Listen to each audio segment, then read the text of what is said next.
Hi there. Hello. Hi there. My name is Chris Fair. Welcome to my YouTube. It's Wednesday. It's Wednesday, and I am backlit so brilliantly, brightly that the incredibly bright lights in front of me are, pale in comparison. Pale in comparison. So, trying to make my life work for you all in the setting.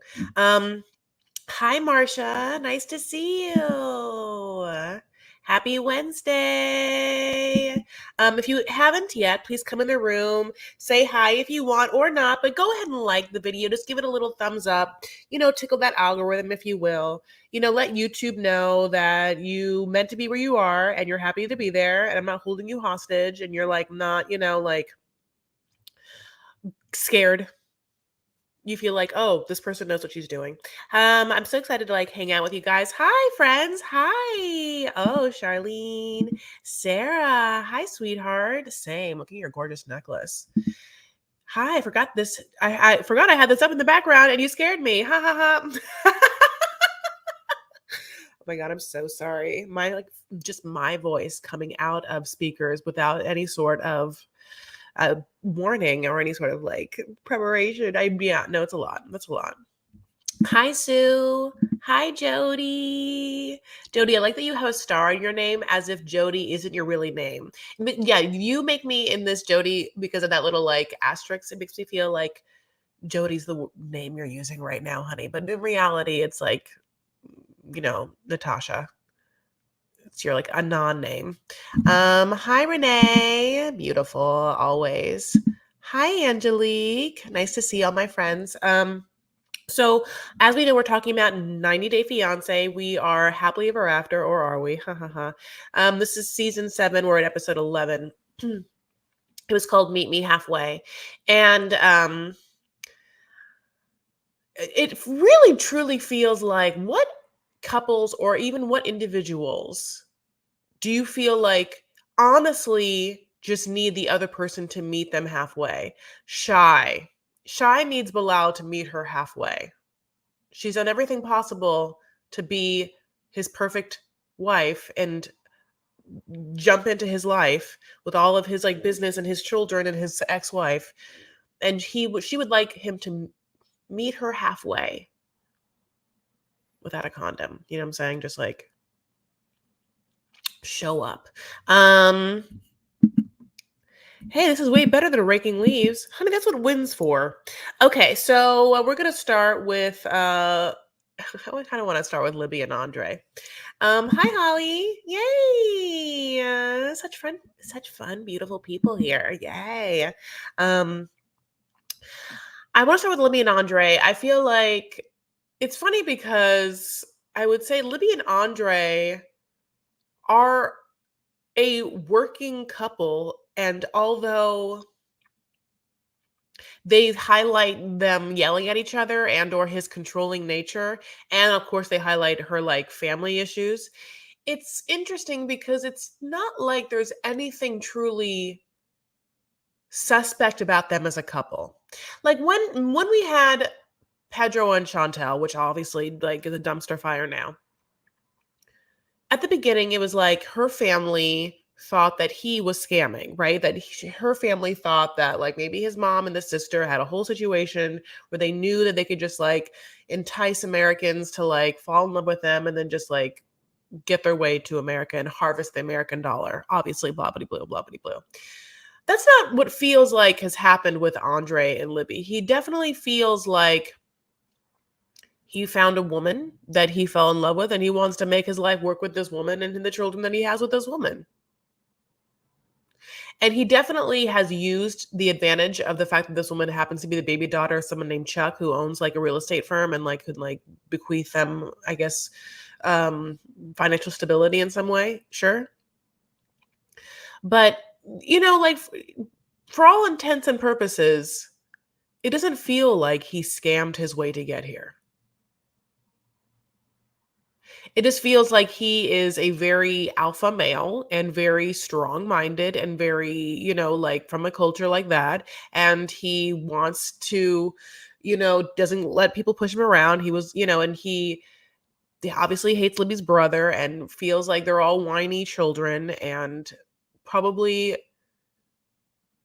feels that Libby is the favorite child and can't say that for whatever reason. Chuck definitely acts that way, doesn't he? Like, I feel like Libby still gets in his lap and is like, "Daddy," and all like Bucky and Buki and like Charlie are like,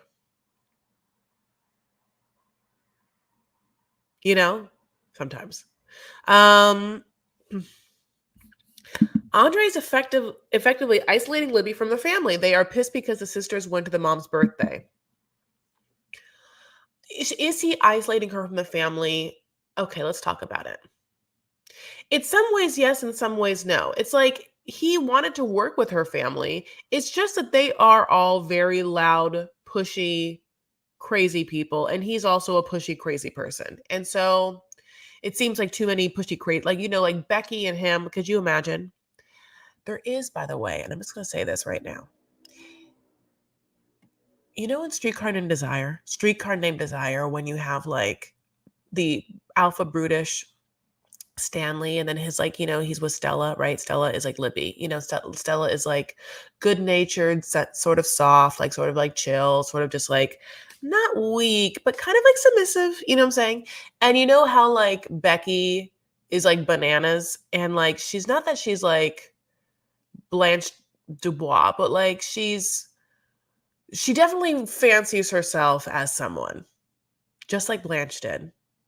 You know how Blanche and Stanley, and you really have to know this play for me to like keep saying this and for you to, but for the people, and I'm hoping that like right now you drop like Streetcar Named Desire, you drop like a car in the comments, because this really is such a good metaphor. Blanche and Stanley, when they first met, had such like anger, and like they didn't get each other, and just like were so confused by each other and the choice, that their slash sister was made, and like had to deal with who his lovers was related to.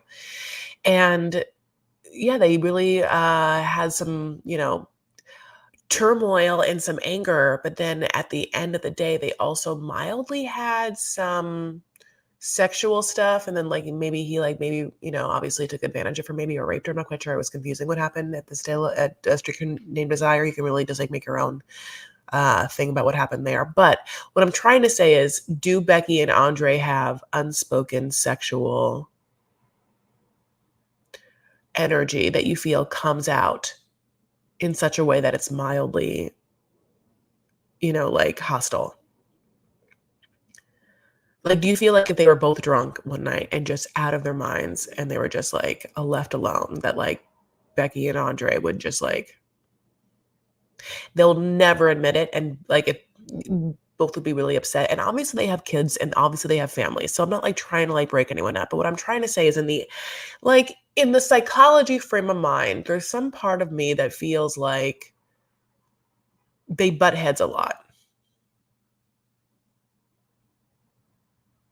you know um watch what'd you say? Watched 3 versions a couple of months ago. Watched 3 versions, huh? Becky and Pookie. I do it. Blanche is more Charlie. Jealous over him being the natural born son. You can really think about it. So anyway, let me just tell you about what's happening in the actual episode. So Libby and Andre are pregnant, as we know, but not really pregnant, right? Because Libby's pregnant. And they are just expecting, which Libby like puts her foot down, and she's very much like, you aren't pregnant. No, Andre, you are expecting. I'm pregnant. I've been pregnant before. I'm pregnant again. And I definitely know what that means. It means I'm sick. I'm nauseous all the time. I'm bloated. I don't really know. I've never been pregnant, but I think that obviously you are nauseous. You're bloated in the sense that you're pregnant, and sometimes your hands get bloated, right? Like, she's like, I'm the one doing the damage on my body. This is all happening for me. I'm very pregnant. You are not. There is no difference in you. You are not making a baby. So you are just expecting to be a father soon. You're expecting that. We're hoping. We never know what's, but you're expecting. So they decide to make a sign, because their big thing is that they want to tell the dads because they hate Libby's family, and they also want to tell social media because they're like influencers, which I'm kind of happy about. And I said this in the podcast, anytime they actually talk about what they actually do, which is now at this point, all these people, because they're on Happily Ever After, we've seen them before, are in the game. And because Libby and Andrei are in the game, to the point where Libby wants to, for a living, be a person that sings nursery rhymes on TikTok because she can, because she's an influencer and she has that daughter, and they made, YouTube channels for Ellie in every country. They're aiming for it. So I'm in this moment like, oh, okay, they're gonna actually talk about the fact that they like probably do a lot of social media. Yeah, they do a lot of social media all the time, making the reels. I mean, there's the making of the reels or TikToks. And then there's the editing of the reels, which involves all the file footage and knowing how to do it and stuff like that. And I just want to know, like, is Libby, who is editing it? They have to have people. Is Libby doing it? Is Andrei doing it? Is Andrei using InShot? I just want you to tell me like what's happening there. So basically they're like, yeah, we're gonna 2-for-1. We're not gonna have to tell her family. We only have to tell her dad, because he's, the best and gave us all the money and he loves her the best and he likes me better than his own son. And my son and my dad's here. So we will also go to the Grand Canyon. Why not? Grand Canyon. Now here's the thing. I have never been to the Grand Canyon and I actually really want to go. It looks really beautiful. It's gorgeous, in fact. This is like a crazy situation. So what they want to do is write signs that say like we are expecting in both English and Romanian. They want to hold it up in front of the Grand Canyon scene, like upstage the Grand Canyon. They want to upstage Mother Nature by just saying that they're having a second child to their dads. Not that the second, just like not the first, just like second. Like, don't look at this beautiful, gorgeous, like nature wonder. Look at this sign. And what the sign ends up being. So God bless. So they all, they get the flight. They're all like sitting in a row. God bless. And it's the dads, it's them. And they're like, tell their dads, like, yeah, I just want to like, hang out with you guys. Like father's fathering it around, like before Andrei's dad has to leave. And, listen, I don't know what they told Charlie, but like basically Charlie will like be on camera and do anything at any time. Chuck. Chuck will make a crazy crying sound. Chuck will ask over and over again to get his family together. It's the only thing he wants. All he does, every time he gets his family together, it's just like absolute trashy chaos. Messy, trashy chaos. Oh God. Anyway, so they get there. Yeah, I mean, they get to the Grand Canyon, my loves, and like, they've like fought over the stupid signs. And I like want to go back and be like, you should have just, first of all, I'll tell you what you should have done. You should have gone to Michael's or whatever, get colored cardboard, okay? Get something that's like kind of like yellow or something. And then you go and get the letters that are already like bubbly letters. They're like, stencils, and or they're just like stickers, or you can glue them on. And then you write like, we are expecting, and like you don't get Ellie to do anything because she can't be trusted, like what they wanted to do is have Andrei put up one with "we are," which in his handwriting you can't even really like, okay, "we are," and then on the same cardboard underneath "we are" is "we are" in Romanian. So it's like we are, but you can't, so on the next cardboard that Libby is like expecting or whatever it is. And then like, Ellie's supposed to have a baby. Okay. So they like get to the Grand Canyon, like, look at this beautiful view. No, just kidding. Look at it. Look at these signs. Just kidding. Get the signs out. Okay, Dad, hold this. Just let's go. Like Andrei hands Chuck a video that's already recording. And so that means that the beginning part of the video is just like, okay. All right, it's already no, it's already recording. So then he records, and they open the first thing. It says "we are," and he's like, "Huh?" Underneath "we are" is Romanian, and the first part of Romanian says like "nah" or something like that. So he's like, "We are not." What the fuck? No, I don't know what they're doing. No, I don't understand. What does that say? Chuck is like, I have glasses. I can barely see. The sun's in my eyes. Okay. Like Andre's dad, I think probably knows what's happening because he's like smart or whatever. And he's just like has to sit there for so long and be like, Andre's dad is like Libby's siblings. Every time Libby gets on her daddy's lap and calls him daddy. So anyway, they find like Ellie doesn't even take her sign out. Like Ellie's just like sitting there with a wrap sign, honey, as if like the wrap sign is like a stuffed animal. She's like, Ellie, take it out, whatever. Ellie's very, very cute, but I mean, I don't know if she's good at direction. So anyway, so because it feels like Libby tries every time Ellie's on camera to like go over things that Libby and her have practiced and like rehearsed off camera. You know what I'm saying? Um, she's always like, "Where are we going?" And Libby's like, "Mountains," and Libby's like, "Yes, it's the mountains, very good," and I feel like Libby's mind, she's like, "That was the 14th time I've asked her today, so it's good the camera's got her for that one." You know what I'm saying? God bless. Ellie's like not putting up the sign. Basically, Chuck has to be like, "We are not, we are whatever." Like Libby's confused. It really should have just been like those cloud paint stickum signs on like a yellow thing so you could really see it, have it pop or whatever. And it should have been, "We are having a baby" on one big sign. And then on one other big sign, you say, "We are having a baby" in Romanian. Or even cuter, you just have Ellie like wear a shirt that says like "Big sis soon," and then you have like "Big sis soon" in Romanian, and just be like, look at your granddaughter. What is she wearing? Big sis soon. Oh, I feel like that I might be big sis soon sounds anticlimactic, but what I'm trying to say is maybe it should have been. Like you're at the Grand Canyon, your dads are there. I think it would have been cuter if you were all at the Grand Canyon and like having a lovely moment, like where you're in nature. You're just like, this is so beautiful, and our families have come together. And, like wherever we are, I can't believe that we found each other. And I'm so thankful that we have good relationships with our dads. Thank you for making us. Thank you for bringing us together. We're going to do this for our family. By the way, big sis soon. Like, and then Ellie's like, or especially if you could have gotten Ellie to like do anything, like, I don't know, a sign. Why not like, Libby, you have to start doing social media work for your thing. So like Libby should have sang a song, like why didn't Ellie like sing like a little lullaby? Um,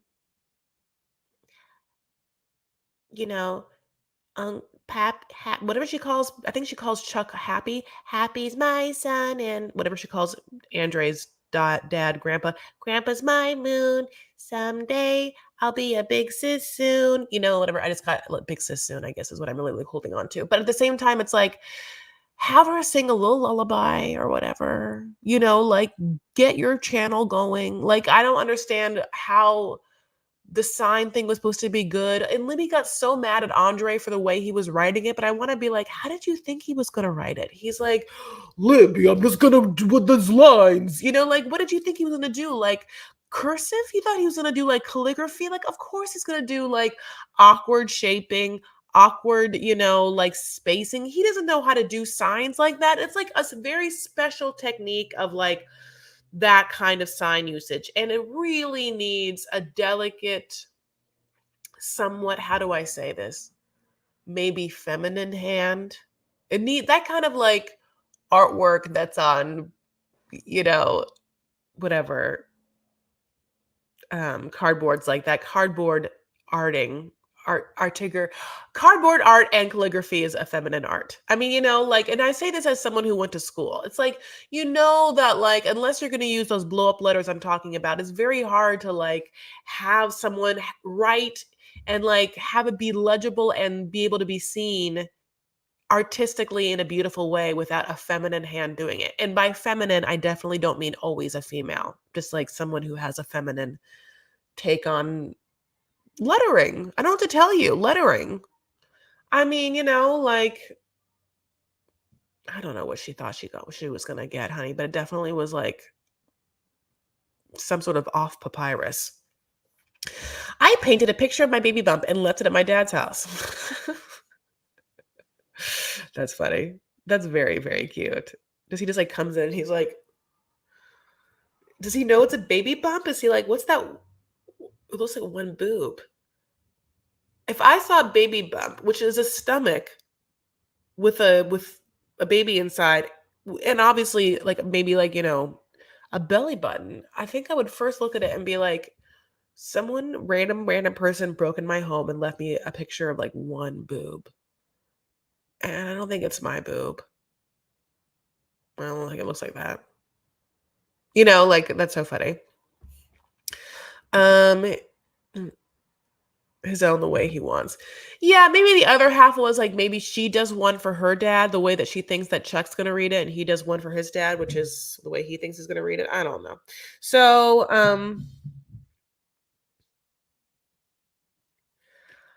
I just felt it was so funny of like why she had him write it, the sign, and yelled at him. And then just to have him yell back at Libby, like, why are you making me do this? And then I feel like I don't know. It's just like I feel like these kinds of scenes happen, and then it's not that I don't think he's controlling, but then a lot of people will be like, "Look at the way he's arguing with her. Look at the way he's yelling at her. He's abusive." But I want to be like, this feels so staged, right? This doesn't feel real. This isn't him like being control over abusive over like the way that she's dressing or not having men in her life or talking or like. And I know that he's somewhat controlling and abusive, I guess maybe about his family. Is that what you're gonna say to me? But I think they're just as horrible. I mean, like I don't think that Andre is worse than her family. I think that her family is worse. I don't know why I have such a negative opinion about them, but I just feel like they are not valuable people. And I should say that, like, everyone has value, but they don't seem like I just don't care about them at all. I can't get me to care about them. Can't, not one of them. I recognize them as individual characters at this point, which I think already is like me doing, TLC a solid. Like Pam has a Louis Vuitton bag, and Becky has the hair and like the filler face, and Buki's name is Jen, but I call her Buki. And Charlie and Megan, I know Megan's name. Megan's wife's name is Megan. I know her. I'm only fans and feet, only fans and feet. Like they all have individual personalities and characteristic quirks. So I think I've already done a solid there. I just none of them seem like good people. Andre feels like at least he's trying to make the best in the world for his family and him. He's not trying to harm anyone. Anyway, so let's move on to Kimberly and Usman. So Kimberly and Usman, honey, I do not know what to tell you about this one except Kimberly, like she is she really puts her mind to something, and she is a disciplined lady because she's been in, we know obviously army. I have a picture I'm putting up for you. That's why I'm like stumbling over my words because I have like a 9-day the melanated woman put up this picture of her recently, and when I saw it, I was like, I have to bring it in. Obviously, we know that Kimberly has had, lots of different lives. She's been married, she's a mom, she's been, she's like dated other felons. She's like not other felons, she's dated felons. She is a big Michael Jackson stan. She went on Instagram and got a 90-day reality show star to go back on season 2 with her. Like I mean, this woman has lived, like in a way that I think that Angela has lived. Like there's a lot of stories to be told and she's seen a lot. By the way, look at this like picture of her. She looks so like Italian New Jersey to me.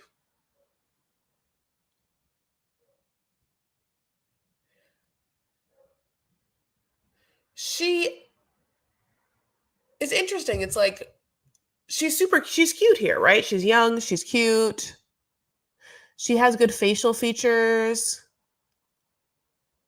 Obviously, if I could give someone a makeover, I would, and if she would allow me to give her a makeover, I absolutely would. But it's like, what? How does this happen? So Kimberly's very upset because, as Usman's mom has said now for the second time, he is to marry someone first. His first wife will be someone who will be of childbearing age, which she is not, Kimberly is not. And Kimberly has put her foot down, honey. And she also puts it down awkwardly because it's like an uncomfortable gait that she has. Sometimes I'm like, was she shot when she was like served? How did she get discharged? So anyway, she I'm also team the family is worse. So anyway, that's funny. Going back to Libby and Andrei. Um, she's very upset that she can't be wife number one. She's very upset that she can't be the only wife. She does not like, and so she has to acquiesce to all of this, and she's very upset by it. But at the same time, the major thing that she's come to the relationship with is loyalty. And I think that Usman translates loyalty in his mind to sort of mean you'll stick around with whatever it takes so that we can be together.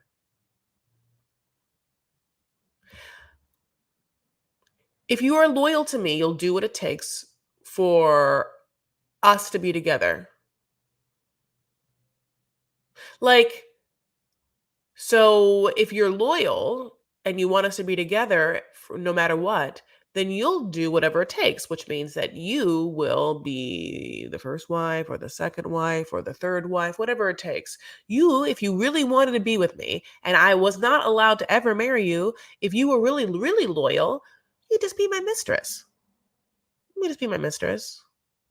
I mean, if you were loyal, and definitely if you're loyal to me, if you're loyal to our relationship, if you think that like our relationship is important to you, then you're loyal to that. Then if I cheat on you with like anyone else, how loyal are you to me? Will you stay with me or are you not loyal? Will you just leave? It's like that word seems to mean different things than what I assume it means. Look, a loyal person is someone who has your back, who if who would come to you with information that was great or negative depending on serving your interests. And I feel like loyal doesn't mean letting you do whatever you want just to be around you. But anyway, she has made it very, very obvious that she does not want to be wife number two. She wants to be wife number one. Also, because I guess before the season, he had talked to her about it. And one of the cruxes of the beginning parts of their arguments in the beginning of this season was the way that he had explained the wife number one to her was like, if you're wife number one, you're loved the most and you decide everything. And she was like, "Oh, if I'm wife number one, I'm loved the most for sure, no matter what. And wife number one decides everything. Oh, cool. I'll be wife number one then." Now,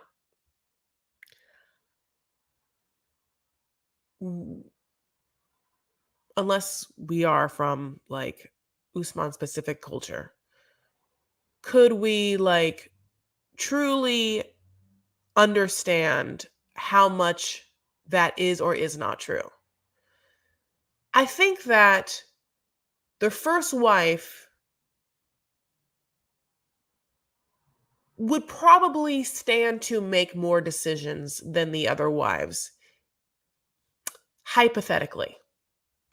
Except that if the first wife, I can't imagine would make a lot of decisions that would completely pertain to the second wife's children. So I don't know if I could say that like is in such a way that the first wife would also make all the decisions over all of the kids involved, like the second and third wife's kids, or do the second and third wives have say over their kids? Because if they have say over their kids, then they do have an amount of power that they can also use for themselves.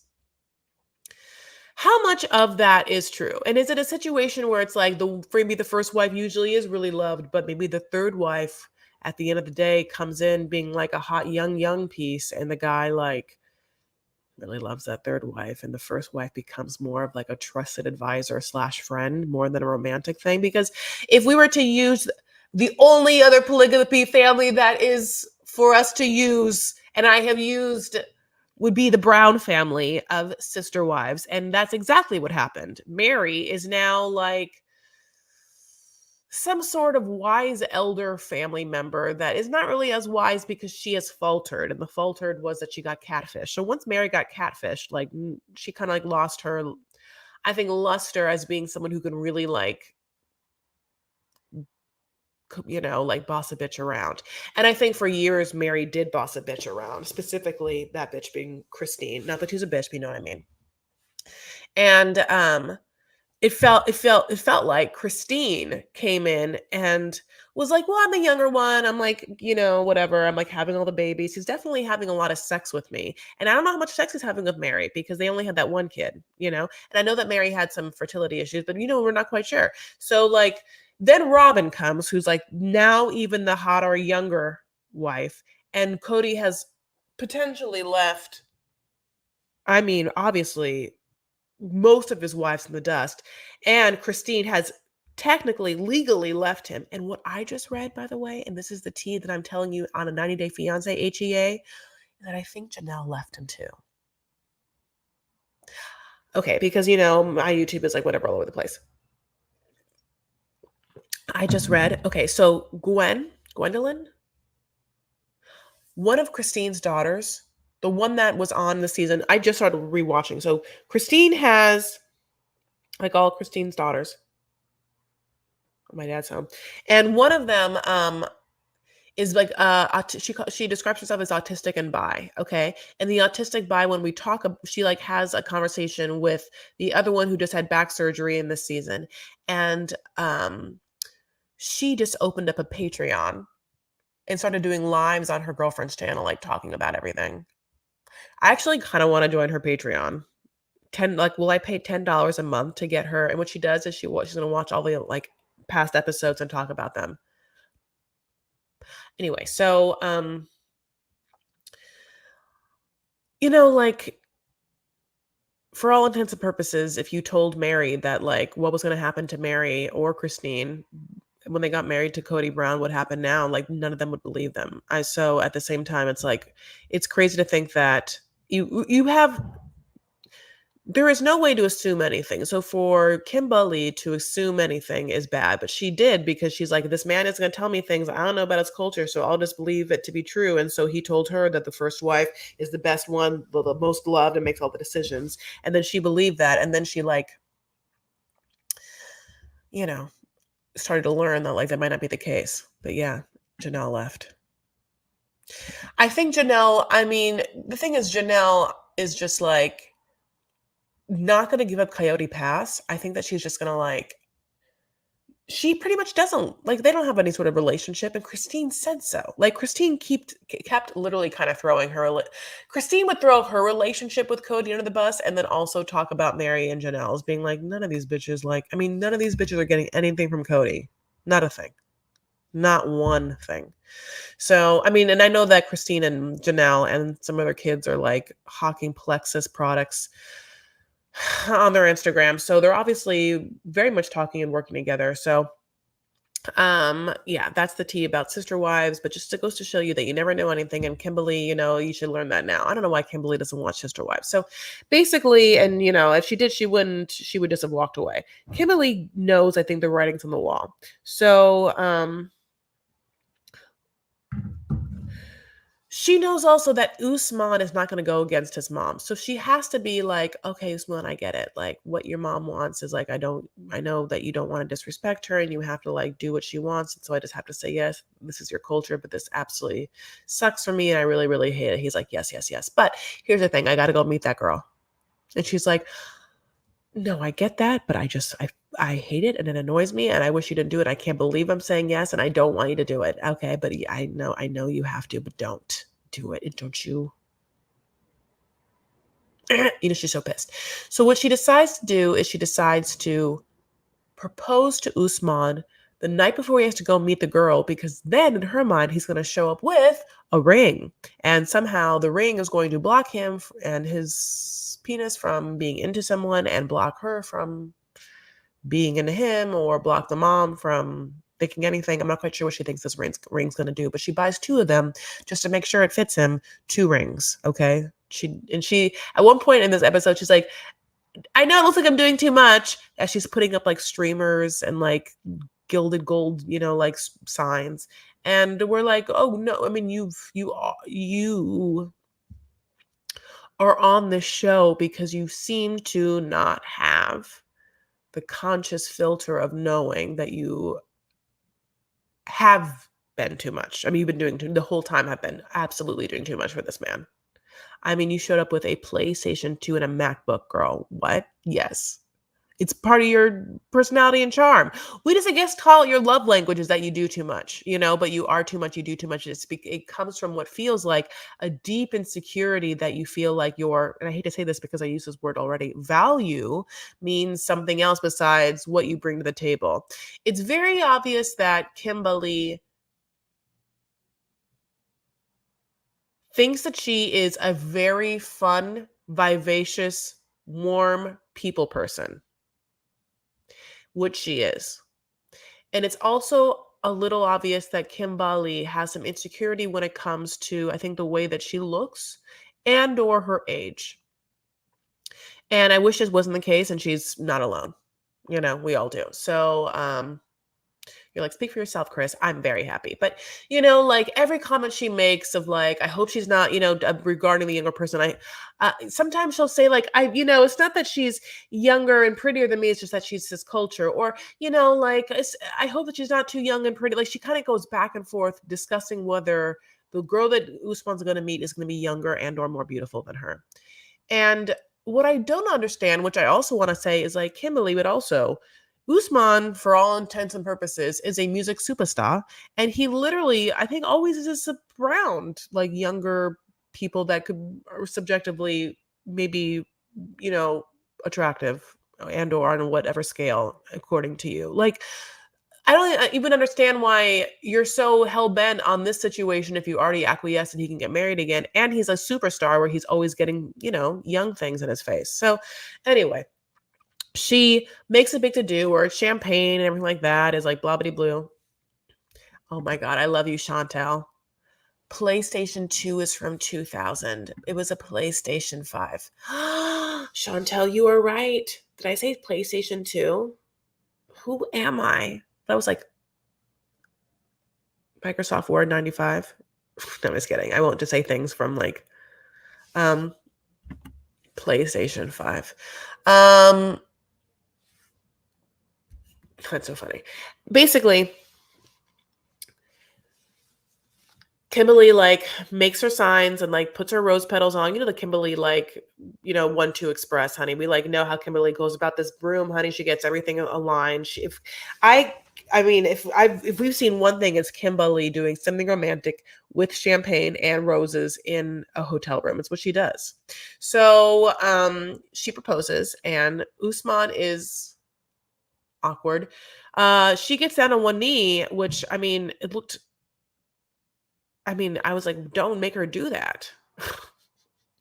When he realized what was happening and she was like going to get down on one knee, I don't know why Usman wasn't like, no, baby, no, you can get up. I don't know how much long. I don't want you to be down there for a long time. Like that looks painful. He says yes. And also sort of like, I just really want her to be happy.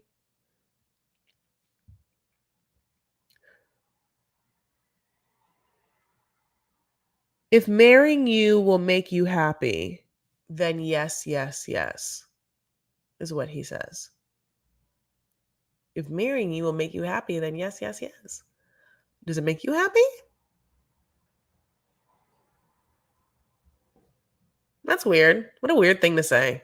Doesn't okay.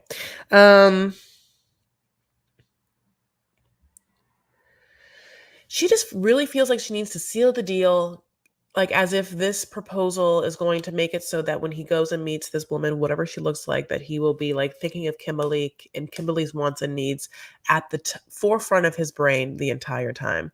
And I want Kimberly to watch this episode and this season and every season and watch TV and realize, no, he won't. You can buy this man whatever. At the end of the day, what he wants and needs will be at the forefront of his mind.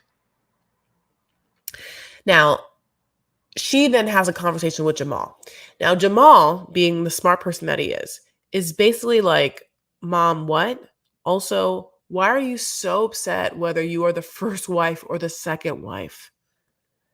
You know what it means? It means you're still not his only wife and that he can be with other women, no matter what they are, who they are. Who cares? Why are you so sad you can't be wife number one if he's going to be with this woman anyway?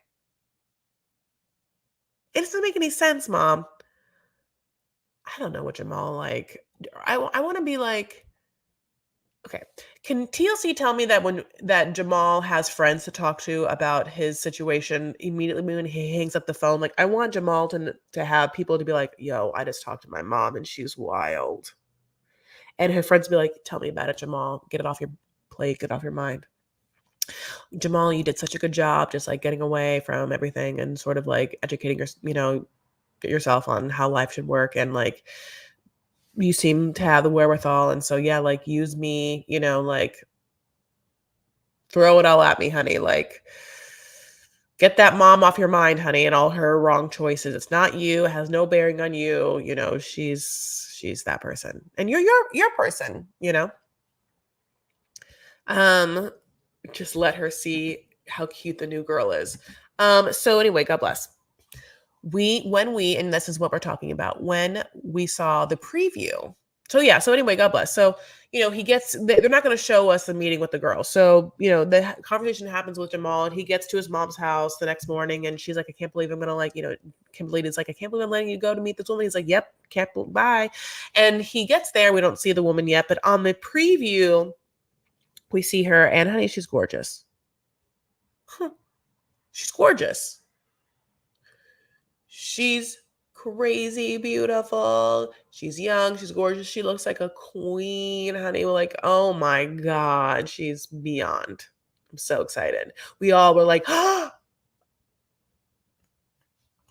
And I just was like, Usman's mom, where'd you find this one? Did production find her? Did you find her, Usman's mom? Like, where were you sitting on her? I tweeted this like tweet of like Usman's mom like channeling, the millionaire matchmaker, like going through like that fucking village, honey, like picking the best one, just being like, I gotta get my son away from these old white biddies, old white barren biddies. I can't do it. Oh, Vanessa! Hi, Habibti. How are you?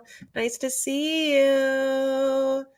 Aw, nice to see you, my love. You obviously changed your picture, but I know who you are. But look at you, just a little like business boob. Good for you. I hope you're well. I miss you. Um, do y'all think Usman is afraid to date women he thinks have as many options as him? He does, like, he only feels secure with someone old and desperate. That's a great thing, because he loves going back, also like hanging his hat on the fact that he does have options. Maybe it does make him feel better. Like he's the hot one in the relationship, and just by his pure whatever, just by him being in a relationship with someone who's not as hot or talented or young or whatever, it makes him cherished, and therefore feeds some part of his ego. And or makes him feel like they are so indebted to him, that he's with them, that they won't leave him for someone else. Maybe that's the loyalty thing. Like he's like, Kimberly is never going to cheat on me. Never going to cheat on me. Was it that he's been cheated on, or he feels like, I mean, I have no clue. This multi-wife thing isn't easy. He has to put a roof over both their heads, look after them both the same in Muslim law anyway, which he is, absolutely, absolutely. But we all know that in this world that like Kimberly has a roof over her head with her mom. So like Usman, Usman has help there. So I'm not gonna talk about Michael and Angela, which I haven't been doing, and I don't want to. And I don't talk about Ed and Liz. So we have two more people left: Bilal and Shy, and Yara and Jovi. So, listen, Shy Honey is like doing what Libby should do. Shy is giving out free yoga classes online and shows it on 90 Day Fiancé. Oh, look, now I know that if I want to like see Shy bend, I can just like go to her Instagram and she goes live or whatever. I don't know where she goes live online, but like I can have her send me like, a link and I go through a flow with Shy. Sounds great. I haven't done it, but what I'm saying is that's brilliant marketing. Mhm. That's what she's doing. She's like doing a class. Bilal shows up. Bilal is not flexible in life in any kind of way, honey. He's very hard. So, and she really has been demonstrating her ability to like go with the flow. He decides to be hilarious. I'm not frozen, but I really want to make my point that it's not funny. For him to bring like a fart machine sounding found sound machine maker kind of thing and like play those noises like he is two. Could you imagine? I don't know exactly what I like don't care what Bilal does. It's like he does some sort of real estate or like either real estate or sells houses or something, right? Whatever he does. Could you imagine in a world, how hi Yuli? Could you imagine in a world where like he is going to bring clients over to see some sort of property or something? And he's like, Shy, yeah, thank you so much for showing up and supporting me. And she's like, mm-hmm. And then he's just like, look at this beautiful master bed. They'll look at Shy. She's like, you like could you imagine that? Could you? She'd never. Well, why would he do that to her? Why does he even think it's funny? It's not funny. It's the dumbest. It's like the hackiest. I don't know what to tell you. I can't even. Okay. Um, he plays fart sounds during her yoga classes, and yeah, like what I'm trying to say is, if I is you would never do that for you would never like it would never be reversed. She would never do that for his clients, or when he was working, she would just like make fart noises. Maybe she would. I don't know what to tell you. All I can tell you is that it was so annoying and cringy. It was cringy. And the thing about it is, what also makes me feel like is that he's trying to get attention or a control or whatever, or like assert some sort of like attention seeking dominance, because what she's doing right now is something that he has no control over. She is great at yoga and she is a yoga teacher. And for the rest of her life, because she she does it and she can teach it, she kind of has like a little skill there that she can like sell. And so it's her thing that she like loves, besides the fact that she also wants to be a mother. Ha ha ha. And in these moments, it's like he's trying to show like cosplay or like virtue signal, I guess, being like an attentive husband. But what he ends up doing is like showing off how truly awkward and insecure he is. Yoga's meant to be peaceful. I wouldn't go back if my yoga teacher had an idiot husband playing practical jokes in the background. Oh, never. Never. No, I would just be like, wow, it's horrible. I would also be like, that man really hates his wife. Like I take a workout classes, or I have workout classes. I get through online through this lady. She's named her name is Columbia Mafia Fit. Her name is Maria Laguzman, but she goes on Instagram by Colombian Mafia Fit. And she just like is like a mom. I mean, she has the craziest body you've ever seen in your whole life. But she has like 3 kids and she has like a husband, and she like Zooms classes Monday, Wednesday, and Friday out of her house. It's like 10 p.m. or sorry, 10 a.m. They're great, by the way. She's very hard. And I was never in the best shape. I was in the best shape of my life when I was like going to her classes regularly. It's like resistance training and like lifting and stuff like that. It's just like very hard. But she's like Colombian, so there's like some salsa sculpt anyway, and it's great. But yeah, it's just like she teaches out of her, zooms out of her house, and her husband's there. Sometimes her husband does the workouts with her. Sometimes he doesn't. He's like, not as in shape as she is, but he like keeps up in a great way, but she's like bananas.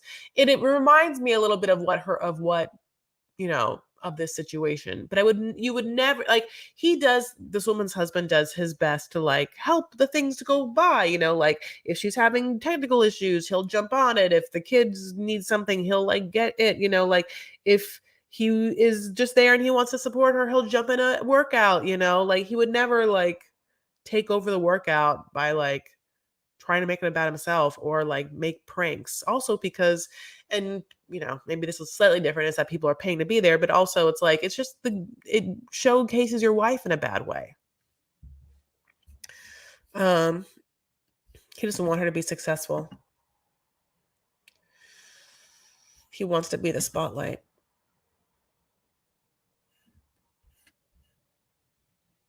I'm incapable of thinking he's incapable of wanting anyone.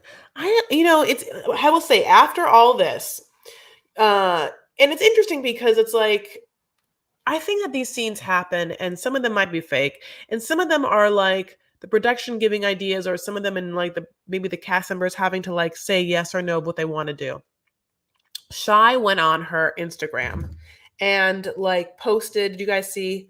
Posted this thing where she was like, it really, really hurts me when people attack my husband. I love him so much. Like, and I just can't have, why I can't deal with these like vile attacks. So people are definitely upset about Bilal and they have been upset.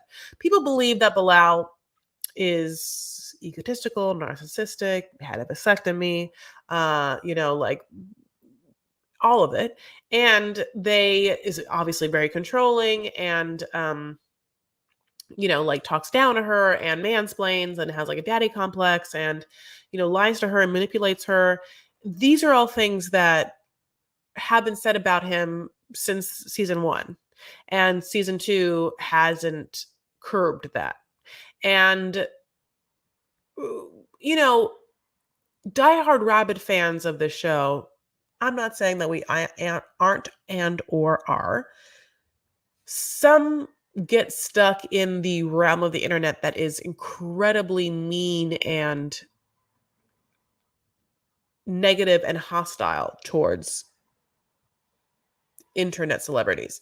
And so to me, I don't get it. To me, I'm like, even if I hate someone on the show, I either won't talk about them or I'll just like not watch their segments. But I just like can't ever like go on someone's Instagram page and then speak negatively about them or their situation. Also because she's still with him, right? They're making TikToks together all the time. Like I said, like Andrei and Libby are together, obviously making TikToks. Bilal and Shaeeda are together, and they've been together making TikToks, trying to like get that Jabri Miona money, where it's just like all of the social media, um, whatever, the whatever, firing, all the Pistons firing, and just like making all the money. So since they're very open about the fact that they are very much still married, it is to assume that we are not seeing something that's happening, and or we, because we're like smart adults, know that this reality world can be very fake.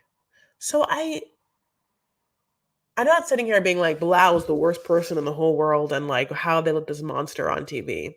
Bilal to me is incredibly awkward in the way that he like talks about things, and I would there's like I would have to talk. I would talk back to him a billion times and be like, "That doesn't make any sense, sir. What are you talking about?" I don't know why I call him sir, but Shy must have a way that she's maneuvering him, because for all intents and purposes, Shy does look happy, and I kind of wish that we would see some happy parts of their marriage. Like, for instance, what we are not seeing is him spending money on her, which I would like to see. Also, I feel very strongly that they have a stylist they are working with. So they both have these like matching coordinated outfits. And I would like to see them shopping together. Um,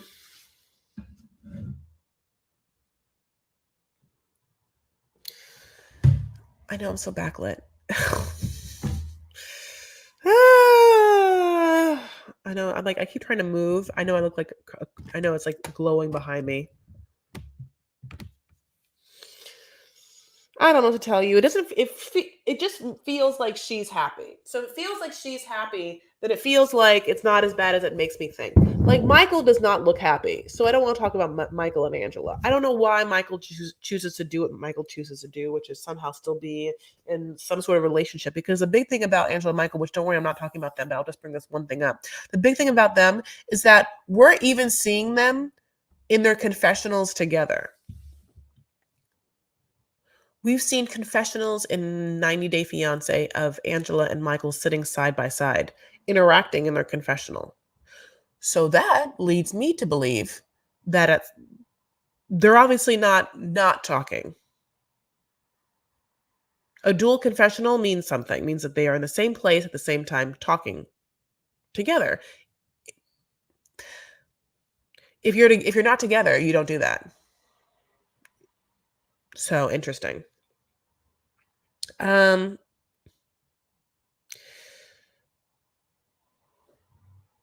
So yeah, as we see Shy working on her social media game, she gets her work permit and like her social security card so she can like, make some money.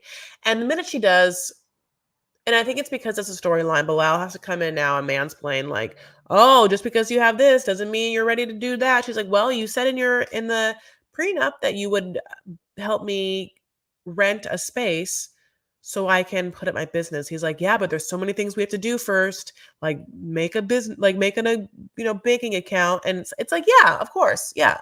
You do have to do that." He's like, "You have to do so much more stuff." Still, like, she's been working on her social media, so she already is like putting her name and brand out there. She has obviously followers her because of the show. She's doing free flows.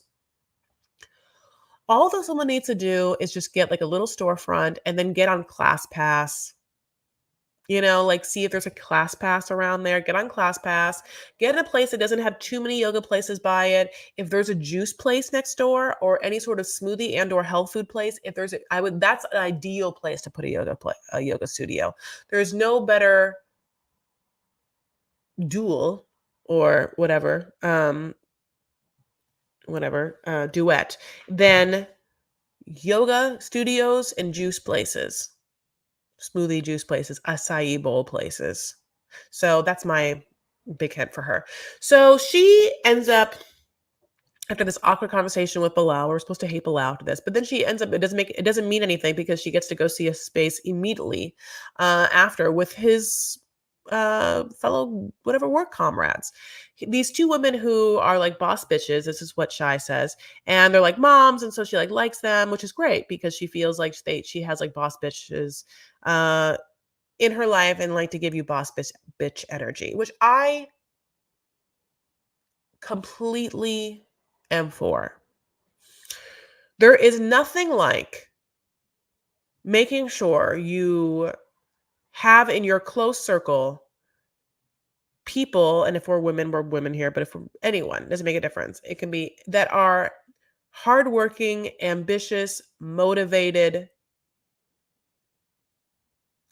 like, valuable people. Good, motivated people with like good heads on their shoulders, people that want good things for their family, their lives, and their friends' lives, want to work and make something and put energy out to get their own dreams accomplished. Like that kind of intentional people are great to have energetically around. And I don't know who Shy has, but she doesn't have that many people. I feel like she has one friend that we're going to see next scene. I'm sorry, in the next episode that I don't even know who this person is. Maybe she had one phone call with this person and then now this person's in her life.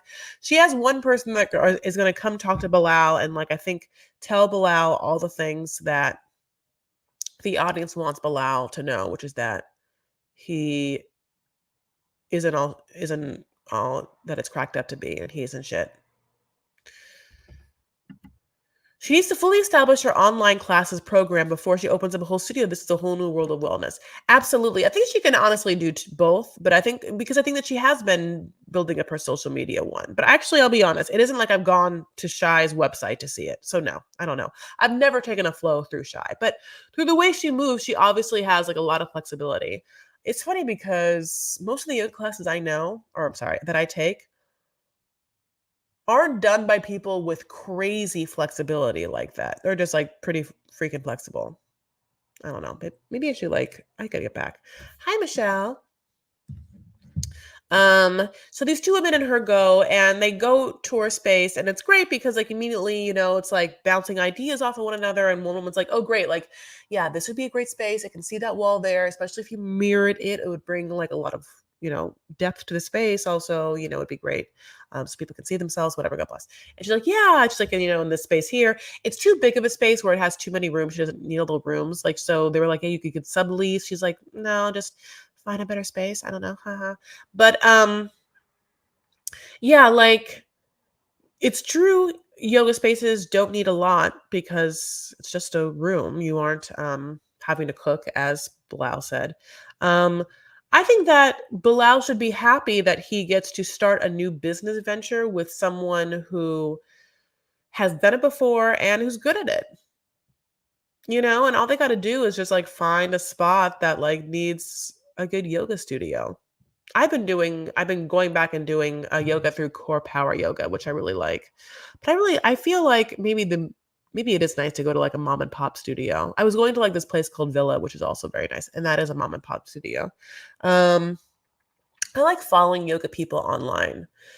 Yogis make such beautiful shapes with their bodies, as well as the attention to the movement of their body promotes promotes a version of health that I really appreciate, which is just staying limber and staying movable. And another reason why, and not on this episode, is there's no Jenny and Sumit, but Jenny really needs to like be doing yoga every day. And it's not just that she's in India, but also because she's with someone who does yoga a lot, whose mom did yoga a lot. And as Jenny, like as we all age, we have to make sure that we are on top of our body's movements, on top of the physical parts of our body that we can control, which is its limberness, its dexterity, its like ability to withstand falls and things through, well, I mean, through any sort of modalities that do that. Yoga is one of them. Pilates might be another. Um, but yeah, specifically the stretch aspect of yoga. There's just nothing like that modality. Like, and I think Pilates is also really important. I think they're very different. The ways in which you move your body in yoga with breath and alignment, as well as the marriage of the yin and yang movements, the ones that you do like, warrior two and reverse warrior, the ones in which they stretch and then do the opposite. Like anyway, I think that those parts create like a unity within the body's movement and what the body can do that I think is just like unparalleled. Sitting in Florida, waiting on the storm, watching Chris Elfera live. Woohoo! Oh, I'm so sorry you're waiting on a storm. She chose money and I can deal with him in exchange. I think she believes he'll soften up, but I'm pretty sure that he's not going to happen. And darn sure he's not trying to have a baby. Yeah, I think that I hope they have triplets. I mean, yeah, if they're doing IVF, then there's a big possibility they could have more than one.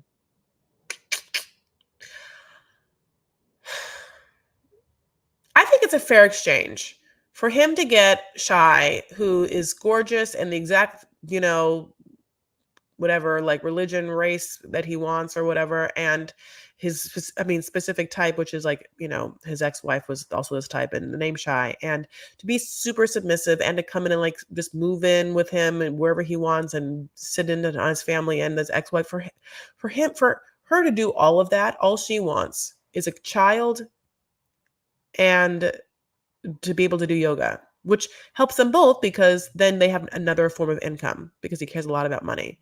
I think that she should get exactly what she wants. I'd be her lawyer if I could.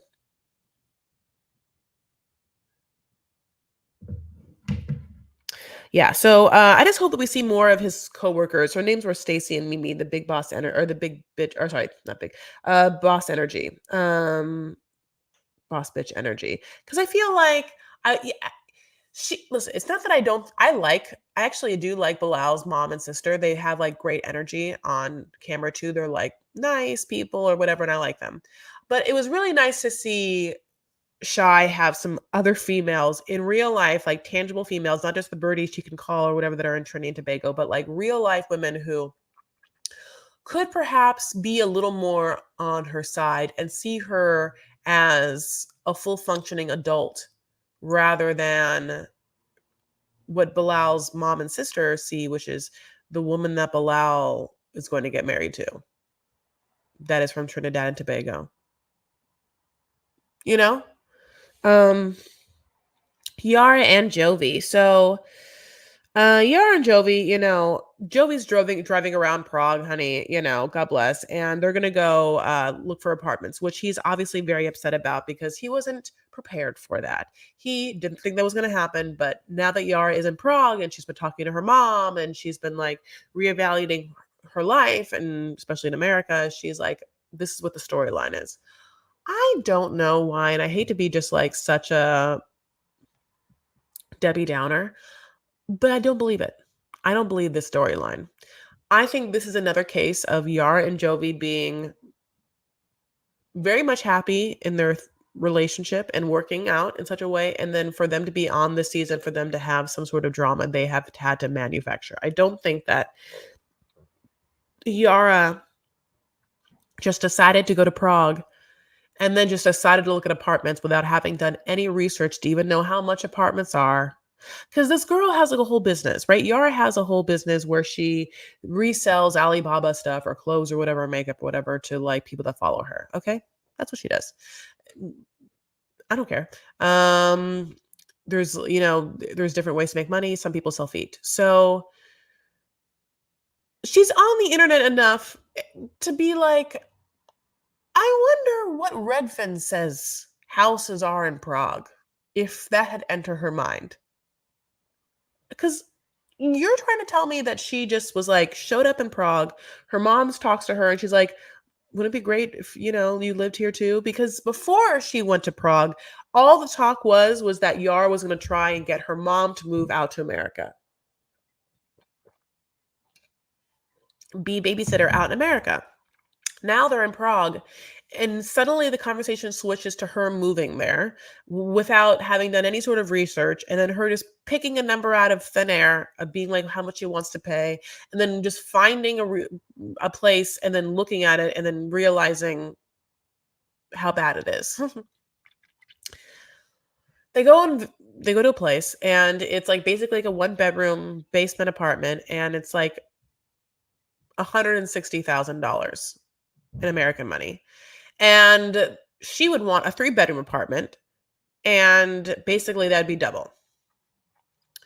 And at one point, and we've been also knowing this because they also set up the fact that Jovi refuses to learn Ukrainian and was so bitchy about it in the car that now all Yara's mom and her do is talk, talk, talk, and say the word Jovi and never talk to him.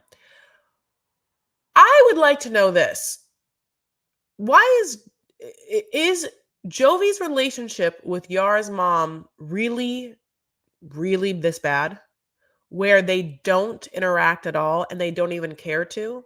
More so than the fact they don't speak the same language, we've definitely seen people interact that don't speak the same language that seem to like at least have some warmth or care, but like they never interact. They like don't seem to like even acknowledge each other's presence, except for when Yara's mom says Jovi. But it's basically Yara's mom doesn't seem to have any sort of faith that Yara will remain married to him for whatever reason. A, because she doesn't like Jovi. B, because she didn't have an easy love life of her own. So her idea of marriage and or its sustainability is tainted.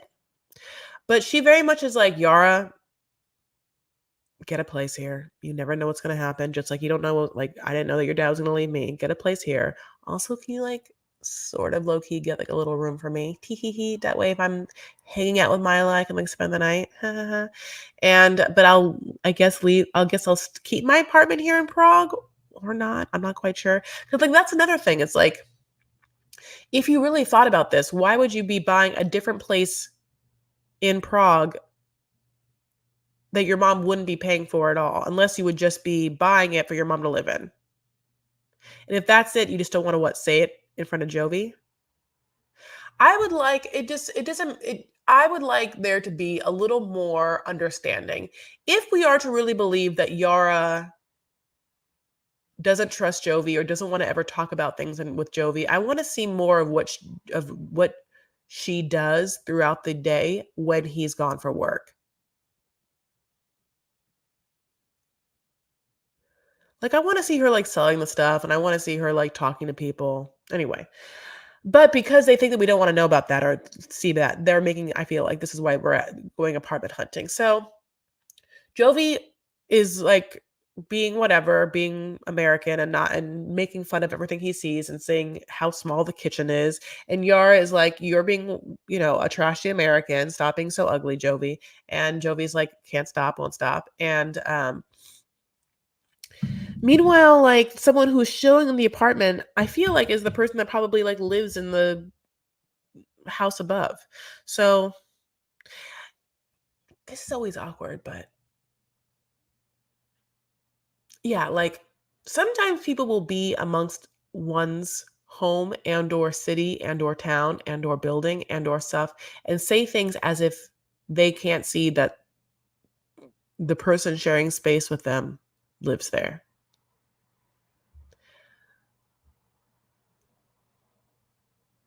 It's just hard.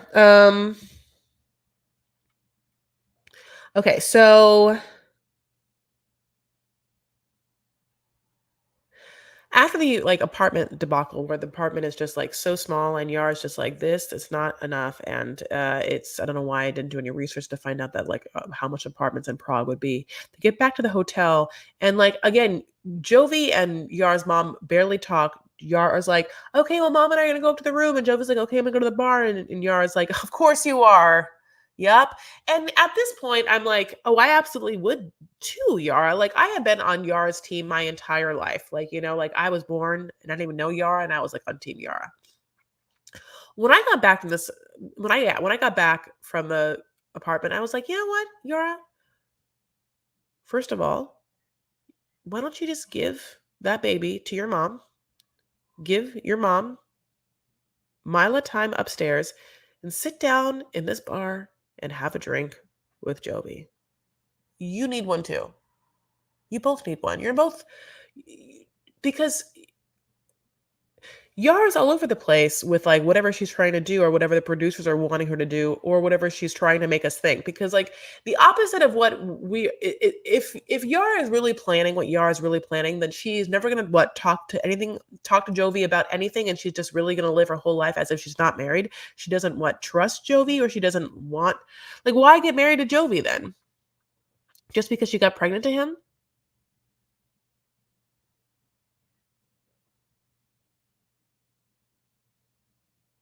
Like, it seems like this entire season wants us to believe that Yara thinks that Jovi is dumb and not sophisticated and isn't good enough.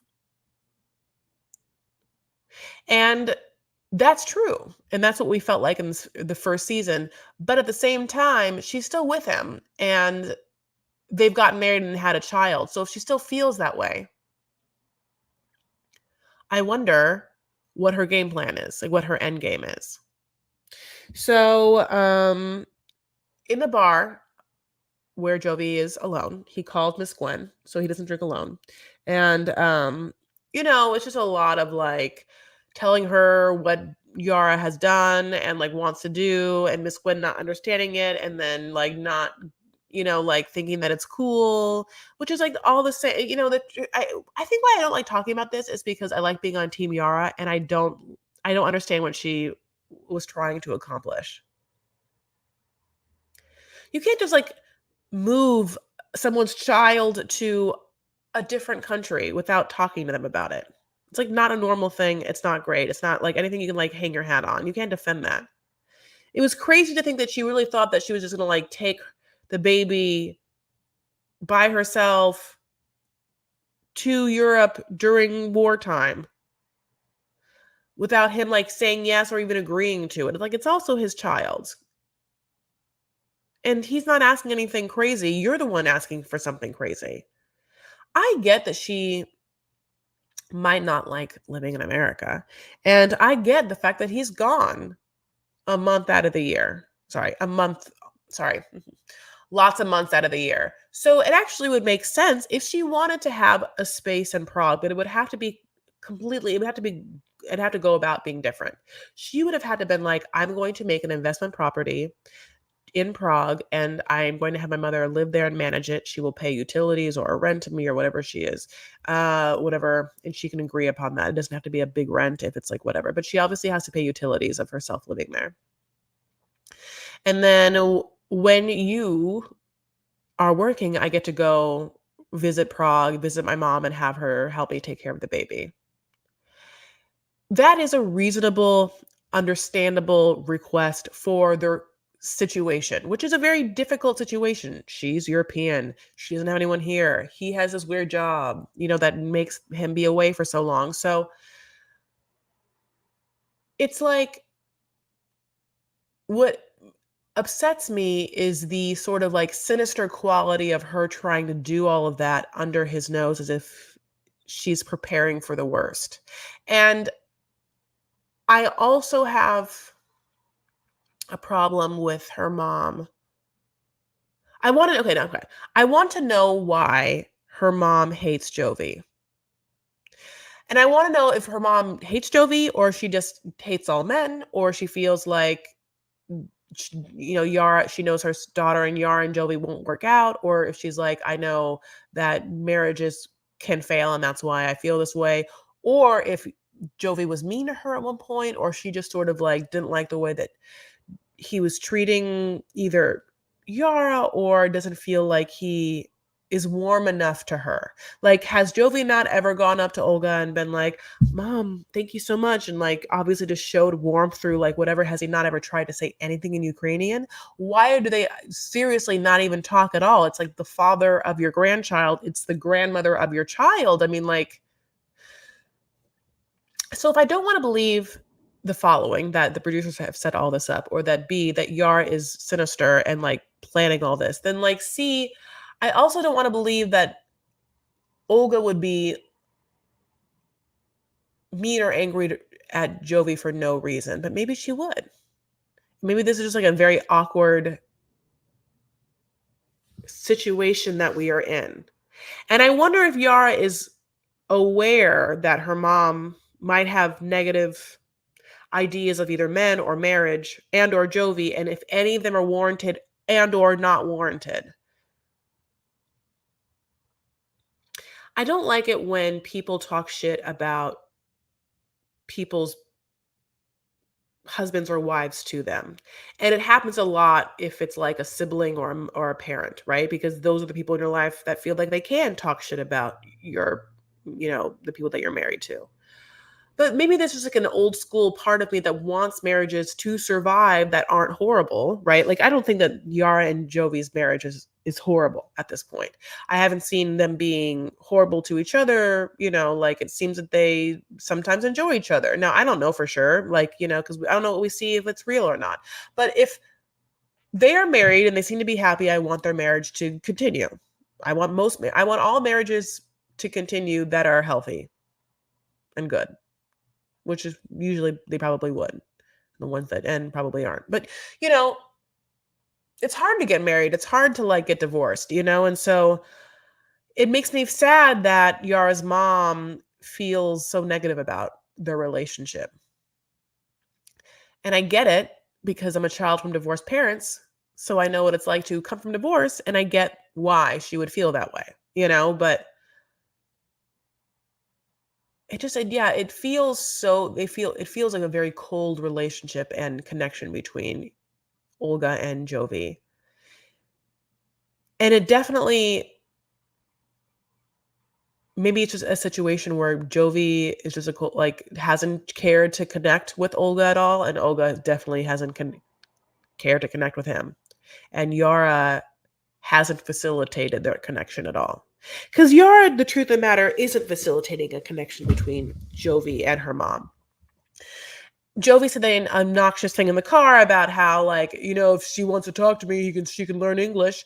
And maybe, It isn't the most obnoxious thing to say. So maybe this is just like the energy that happens after that kind of like thought pattern. Like, okay, well, you're not going to learn her language. She's definitely not going to learn yours. You both think that you don't have to learn anything. So just both don't fucking talk to each other then. All right. I'll just sit here and talk to my mom because I'm here with my mom right now and I talk to you all the time. So I don't have to really talk to you. And then once in a while, I'll say a word to you. It's just like, I don't know. It's not very conducive to like that kind of like warm family feeling. The mom only hears about Jovi through her daughter. Yes.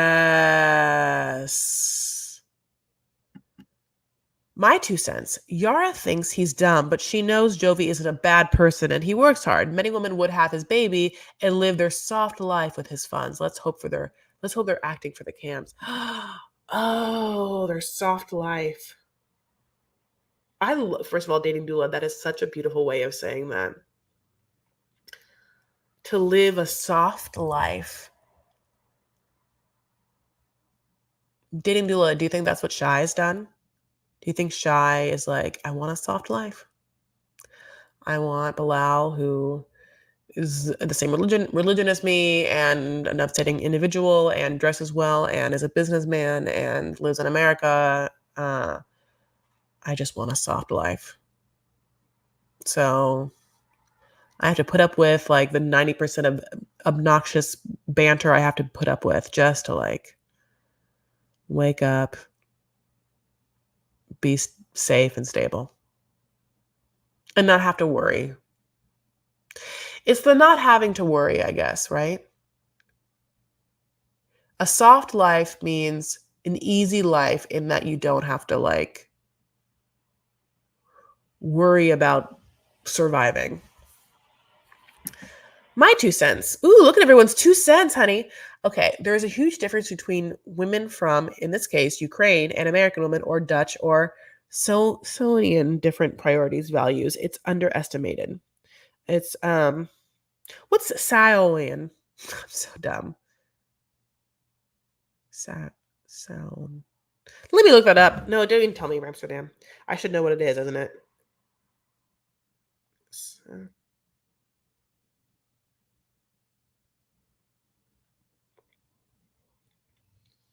You mean Samoan? When I looked up Google, it was like, "Do you mean Samoan?" Um, yeah, Samoan, definitely. Yeah. Um, okay, so yes, they're Samoan. Yeah. Okay, yeah, you're absolutely right. Don't you love that? I thought you were teaching me about a new culture. I was like, "What the hell is Samoan?" I was like, "Is that like a people's? What peoples is Samoan?" Okay. Um, yes, there is a difference. I guess, but like the difference from Ukrainian women are not that they would make purchases without telling their husband. I think that at least in what feels like the culture of Eastern European seems to be a little more submissive when it comes to like monetary financial decisions like that in a relationship. So, yeah, I don't know. Like, that's all I have to say about that. Like I did say this though, because so after he talks to Miss Gwen, he goes back up into the hotel room and he's like upset still. And Yara's like, why are you not talking to me? And he's like, I'm so upset over this hotel or this apartment thing. She's like, why, Jovi? And she like, that was so confusing too. Uh, I just like, I do want to see them have some fun. I feel like these producers sometimes want to make everything so dramatic and have everything happen in such a way that there's like not enough fun times. Like we never see any Bilal and Shai having fun. We don't really see a lot of Jovi and Yara having fun. It's like the thing about Miss Gwen and now like this thing, it's like, or those vain, like superficial women that she was friends with. Like Also, yeah, I think we talked about this, but just to remember, like, don't we love the fact that of those women, the oldest one was arrested for like trafficking or something. The one that was like, he knows. No, Jovi's just jealous because like any like rich man can just come and be like you, and then you would go to him. He would know what to do. Meanwhile, whatever kingpin like dude she was dating just like takes her down, honey, and now she like has been indicted. God bless. Give me fine. I mean, that's what it's all. Maybe that's in your mind. It's like, Yara, I hope you see that it's. I hope you choose Jovi and a soft life over like being some like Miami kingpin's like drug mule girlfriend or whatever it is. I don't even know.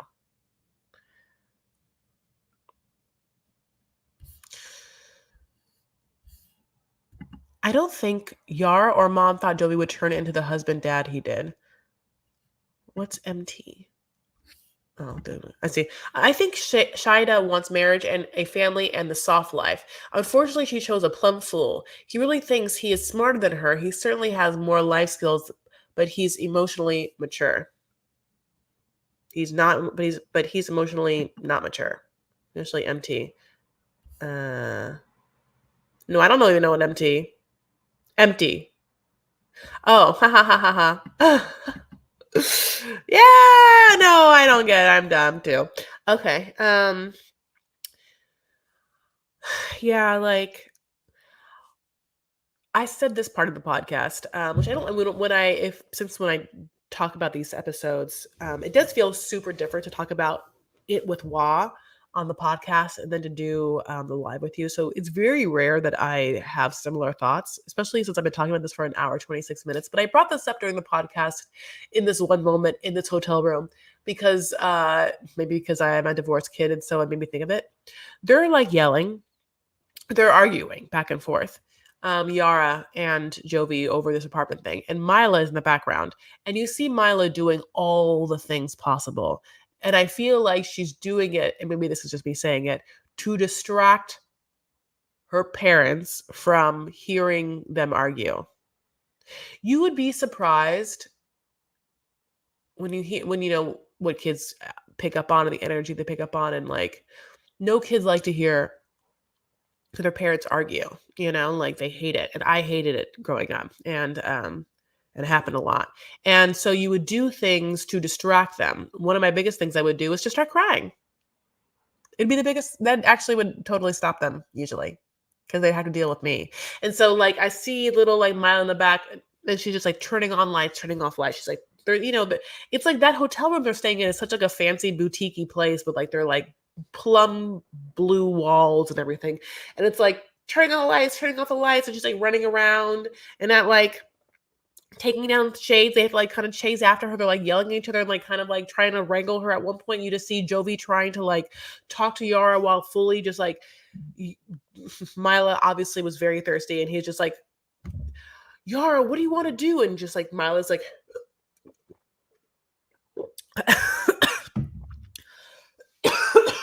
sorry, in my reenactment,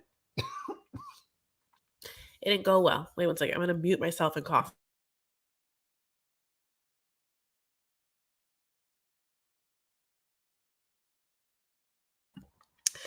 I mean, this is not to be like dark, but I remember this and thank you. I agree with that part when I listen to the podcast. Kids absolutely feel the energy.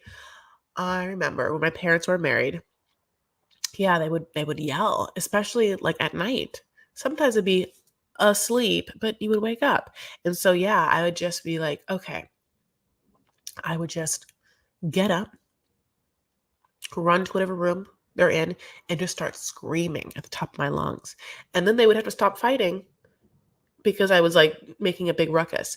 And I remember sometimes they would use me against each other, like, look what you made Chrissy do. And I was like, no, that person didn't make me do it. You both did. No, I was sleeping, honey. You both did this shit. So anyway, I like Yara and Jovi together, mostly because I like Yara. It's not that I like Jovi. I just think that Jovi is nice for Yara. Now, if Yara could do better. And I know that, and that Kingpin's drug mule girlfriend who's in prison knew that, and we all know that. It's just that I also know that, like, it's a lot of tough if you are already comfortable, it's like there's a lot of, like, sacrifice that can come with getting yourself in bigger situations. And I kind of like that Yara can kind of like tell Jovi what she wants life to look like for her. I just want her to be a little more forthcoming with him so that,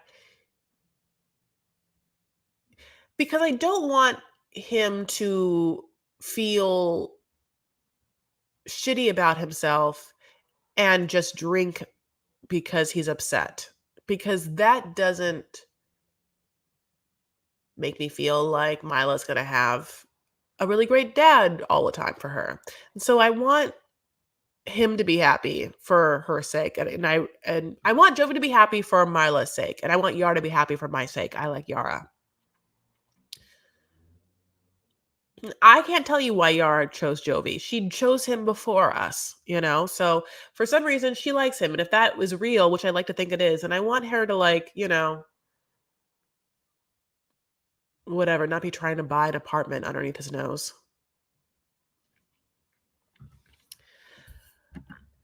Entertainment Tonight has some interviews with the couples, and they give entire different vibes than we see on the show. It's called 90 Day Replay, if I remember correctly. What? 90 Day Replay?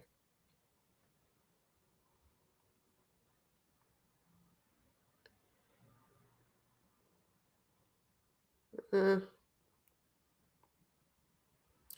when I put 90 Day Replay, it definitely doesn't bring up what I would like it to. It just brings up replays of the actual thing.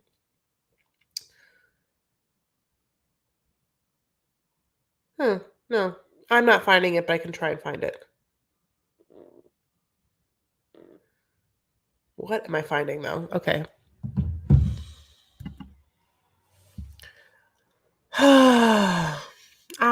I love you guys.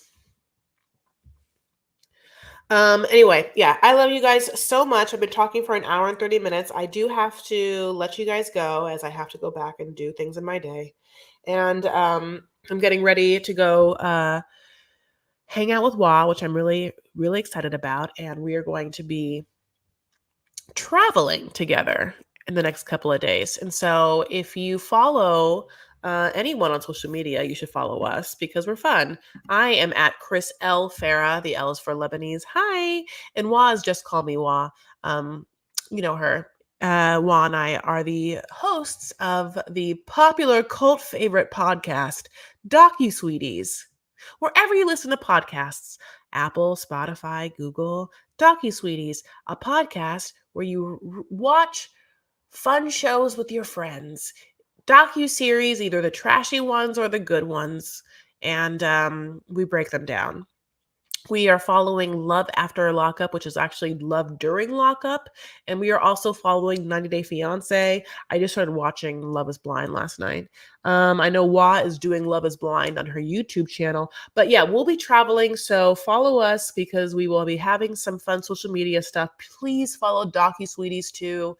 Docu-Sweeties is on Instagram as Docu-Sweeties, as well as Twitter and TikTok, Docu-Sweeties1. And we also have a Patreon. Our Patreon is patreon.com/DocuSweeties, where you can get our full unedited podcast streams with full visual content immediately after we're done recording it, and other goodies as well. And the other goodies will be happening soon, especially this weekend. Other than that, my loves, yeah, that's all I have to say for you. It's really, you're so, dating doula, thank you so much. I love you. I love you. Oh, she's watching Love is Blind? Yeah. I miss you. Okay. All right, guys. I miss you guys so much. Thanks for being here. Let's do our breath together, and then we'll be doing. I will be doing some more lives this weekend, so you can follow us because we'll always post. Obviously, I also have Vanity Fair on Facebook, so things will be posted. Things will be going live. Thanks so much for talking with me about 90 Day Fiance tonight. Today, let's do our breath, rehearsal breath, and real breath too, because sometimes it takes twice for us to get it right.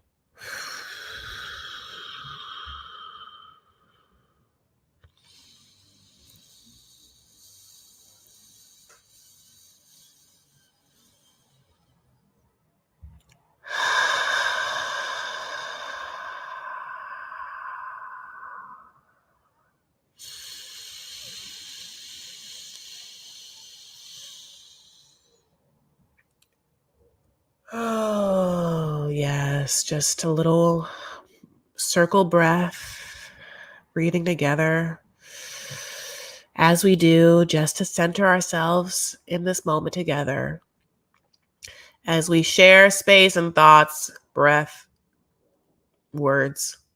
I love you guys, and I'm so appreciative of any comments you might have given me during this time. Thank you for liking this video, for subscribing. Thank you so much for any engagement you have, and also for your replays and watching it after. I always see. Thank you so much for those comments after the video is posted. Um, I'll talk to you guys later, and that's a link. This is a link for an interview with Kimberly. Okay, great. Thanks for Amsterdam. I'll see you all later. Bye, loves. Take care of yourselves and one another. Stand up for what you believe and make art. Bye, babes.